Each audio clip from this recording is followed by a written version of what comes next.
Assalamualaikum warahmatullahi wabarakatuh. Hai guys. Jadi kami dari kelompok 5 ingin mempresentasikan hasil diskusi kami yang berjudul Badan usaha dengan status badan hukum, mata kuliah hukum dagang. Sebelum ke materinya, baiklah saya akan memperkenalkan nama saya, yaitu Filiandini Istilah Bawo, Prodi Hukum Ekonomi Syariah, Fakultas Syariah, Institut Agama Islam Negeri Manado. Dan ini teman saya.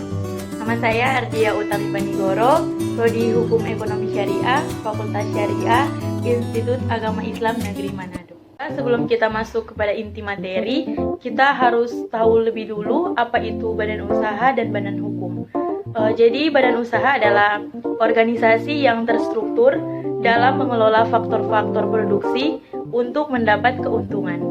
Badan hukum menurut para ahli salah satunya dari R. Subekti, badan hukum adalah suatu badan atau perkumpulan yang dapat memiliki hak-hak dan melakukan perbuatan seperti manusia serta memiliki kekayaan sendiri, dapat digugat atau menggugat di depan hakim.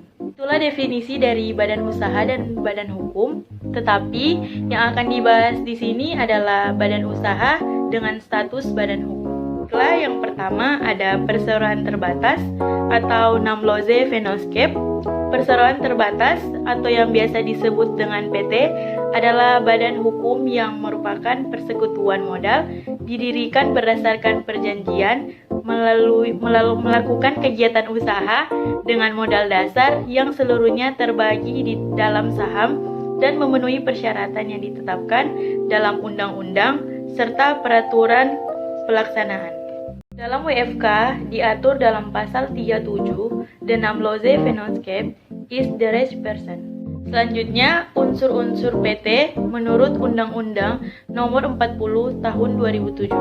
Yang pertama, 1. PT harus memenuhi unsur-unsur sebagai badan hukum yang merupakan persekutuan modal. Yang kedua, PT didirikan atas dasar perjanjian.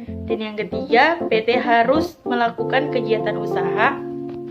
Yang keempat, PT memiliki modal yang terbagi atas saham-saham. Dan yang kelima, PT harus memenuhi persyaratan yang ditetapkan oleh peraturan perundang-undangan. Selanjutnya yaitu syarat material dan tahapan pendirian PT.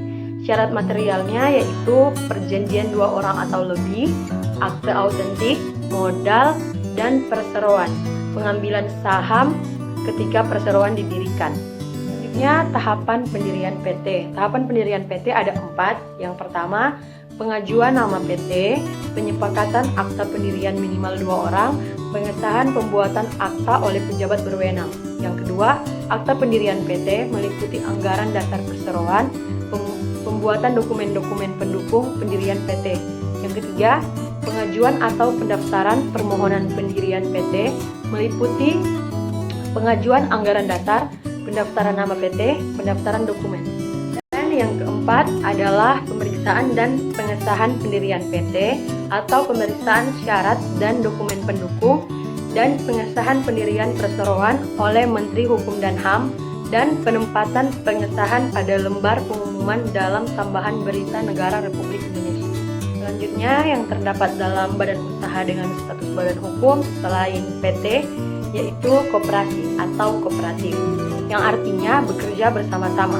Yang dimaksud bekerja bersama-sama dalam hal ini bekerja bersama-sama antara anggota koperasi terdapat dalam Undang-Undang Dasar tahun 1945 pasal 33 ayat 1.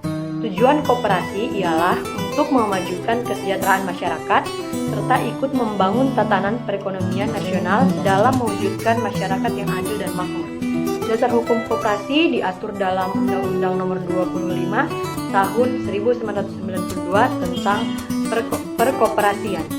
Baiklah, itulah hasil diskusi kami. Mohon maaf apabila ada kesalahan dalam penyebutan-penyebutan. Dan terima kasih kepada Ibu Kartika Septiani Amiri selaku dosen pengampu mata kuliah hukum dagang. Wassalamualaikum warahmatullahi wabarakatuh. Dadah guys.